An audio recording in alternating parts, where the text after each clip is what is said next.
ಎಲ್ರಿಗೂ ನಮಸ್ಕಾರ. ನಾನಿವತ್ತು ಒಂದು ಆ್ಯಪ್ನ ಪರಿಚಯ ಮಾಡ್ಕೊಳ್ತಾ ಇದ್ದೀನಿ. ಅದರ ಹೆಸರು ಲಿಪಿಕಾರ್ ಕೀಬೋರ್ಡ್ ಅಂತ. ಕನ್ನಡ ಟೆಕ್ಸ್ಟ್ ಟು ಸ್ಪೀಚ್ ಅಂತ, ಅಂದರೆ ಕನ್ನಡದಲ್ಲಿ ಮಾತನಾಡಿದ್ದನ್ನು ಬರೆದುಕೊಳ್ಳುವಂಥ ಒಂದು ಆ್ಯಪು. ಇದನ್ನು ಹೇಗೆ ಬಳಸೋದು ಮತ್ತು ಹೇಗೆ ಅದನ್ನು ಇನ್ಸ್ಟಾಲ್ ಮಾಡ್ಕೊಳ್ಳೋದು ಅನ್ನೋದನ್ನು ನಮಗೀಗ ತೋರಿಸ್ತಾ ಇದ್ದೀನಿ.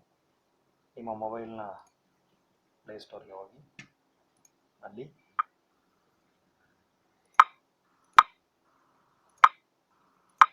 ಲಿಪಿಕಾರ್ ಕೀಬೋರ್ಡ್ ಅಥವಾ ಲಿಪಿಕಾರ್ ಕನ್ನಡ ಕೀಬೋರ್ಡ್ ಅಂತ ಟೈಪ್ ಮಾಡಿ. ನಿಮಗೆ ಭಾಳಷ್ಟು ಕೀಬೋರ್ಡ್ಗಳು, ಲಿಪಿಕಾರ್ನ ಬೇರೆ ಬೇರೆ ಭಾಷೆಯ ಕೀಬೋರ್ಡ್ಗಳು ಓಪನ್ ಆಗ್ತವೆ. ಅದರಲ್ಲಿ ಈ ಕನ್ನಡ ಲಿಪಿಕಾರ್ ಕನ್ನಡ ಕೀಬೋರ್ಡನ್ನು ಇನ್ಸ್ಟಾಲ್ ಮಾಡ್ಕೋಬೇಕು. ನಾನು ಈಗಾಗಲೇ ಅದನ್ನು ಇನ್ಸ್ಟಾಲ್ ಮಾಡ್ಕೊಂಡಿದ್ದೀನಿ, ಹಾಗಾಗಿ ಅದನ್ನು ಓಪನ್ ಮಾಡ್ಕೊಳ್ಳಿ. ಅಲ್ಲಿ ಇನ್ಸ್ಟಾಲ್ ಕೀಬೋರ್ಡ್ ಅಂತ ಇದೆ, ಅದನ್ನು ಇನ್ಸ್ಟಾಲ್ ಮಾಡಿ. ನಿಮ್ಮ ಮೊಬೈಲ್ನಲ್ಲಿ ಇರುವಂತಹ ಬೇರೆ ಬೇರೆ ಕೀಬೋರ್ಡ್ಗಳನ್ನು ತೋರಿಸುತ್ತೆ. ನೀವು ಅದರಲ್ಲಿ ಲಿಪಿಕಾರ್ ಕನ್ನಡ ಕೀಬೋರ್ಡ್ ಅನ್ನೋದನ್ನು ಎನೇಬಲ್ ಮಾಡಿ, ಓಕೆ ಕೊಡಿ. ಮತ್ತೆ ಒಮ್ಮೆ ಎನೇಬಲ್ ಕೀಬೋರ್ಡ್ ಅಂತ ಬರುತ್ತೆ, ಅದನ್ನು ಎನೇಬಲ್ ಮಾಡುವಾಗ ಇಲ್ಲಿ ಬೇರೆ ಬೇರೆ ಕೀಬೋರ್ಡ್ಗಳಿದೆ, ಅದನ್ನು ಚೇಂಜ್ ಕೀಬೋರ್ಡಲ್ಲಿ ಲಿಪಿಕಾರ್ಗೆ ಕೊಡಿ. ಸೊ ಇದು ಲಿಪಿಕಾರ್ ಕೀಬೋರ್ಡ್ ಎನೇಬಲ್ ಆಗಿದೆ ಮತ್ತು ಅದರ ಬೇರೆ ಬೇರೆ ಆಪ್ಷನ್ಸ್ ಇಲ್ಲಿದೆ. ಮತ್ತು ಇಲ್ಲಿದೆ get Lipikar software for your PC ಅಂತ ಇದೆ. ಅಂದರೆ ಇದನ್ನು ನೀವು ನಿಮ್ಮ PC-ನಲ್ಲೂ ಸಹ ಇದನ್ನು ಬಳಸ್ಕೋಬೋದು, ಬಟ್ ಅದಕ್ಕೆ ಬೇರೆ ರೀತಿಯಲ್ಲಿ ನೀವು ಆ ಸಾಫ್ಟ್ವೇರ್ನ ಎನೇಬಲ್ ಮಾಡಬೇಕಾಗತ್ತೆ. ಸೊ ಈಗ ಇದನ್ನು ಬಳಸೋದು ಹೇಗೆ ಅನ್ನೋದನ್ನು ನೋಡೋಣ.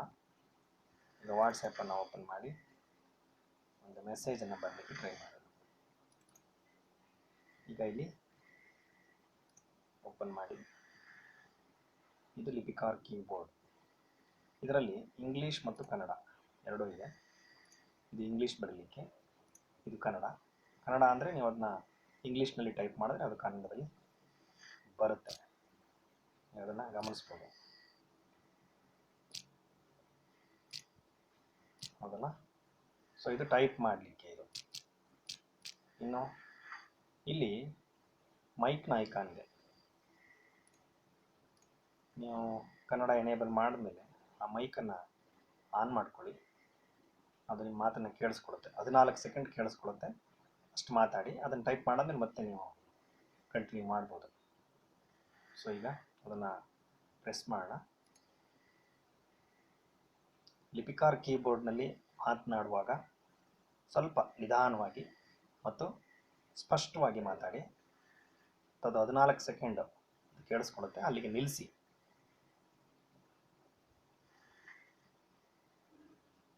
ಈಗ ನೋಡಿ, ನಾನು ಮಾತನಾಡಿದಷ್ಟನ್ನು ಅದು ಟೈಪ್ ಮಾಡಿದೆ. ಸೊ ಹೀಗೆ ನೀವು ಈ ಲಿಪಿಕಾರ್ ಕೀಬೋರ್ಡನ್ನು ಬಳಸಿ ಕನ್ನಡದಲ್ಲಿ ಮಾತನಾಡಿದ್ದನ್ನು ಬರೆದುಕೊಳ್ಳೋ ಹಾಗೆ ಮಾಡ್ಬೋದು. ಸೊ ಇದು ಕನ್ನಡವನ್ನು ಟೈಪ್ ಮಾಡೋದು ಸ್ವಲ್ಪ ಕಷ್ಟ ಮೊಬೈಲ್ನಲ್ಲಿ. ಸೊ ಇದು ನಿಮಗೆ ತುಂಬ ಉಪಯುಕ್ತ ಆಗುತ್ತೆ ಅಂತ ನಾನು ತಿಳ್ಕೊಳ್ತೇನೆ.